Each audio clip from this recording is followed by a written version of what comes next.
காலை வணக்கம். தினம் ஒரு திருக்குறள். அதிகாரம் 36 மெய்யுணர்தல். குறள் 354.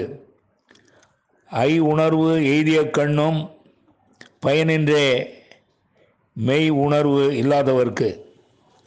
மீண்டும், உணர்வு எய்திய கண்ணும் பயனின்றே மெய் உணர்வு இல்லாதவர்க்கு. இதன் விளக்கம்: உண்மையை கண்டறிந்து தெளிவு அடையாதவர்கள் தமது ஐம்புலன்களையும் அடக்கி வெற்றி கண்டிருந்தாலும் கூட அதனால் அவர்களுக்கு எந்த பயனும் இல்லை என்பதை அறிந்து கொள்வோம்.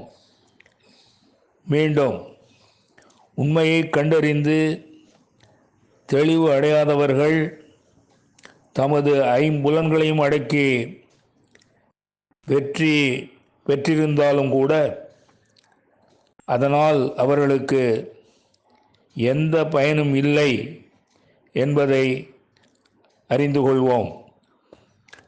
நன்றி, வணக்கம் கூறி உங்களிடமிருந்து விடைபெறுவது தேரெழுந்தூர் கோசகன் என்கிற டிவி நாராயணன், சென்னை.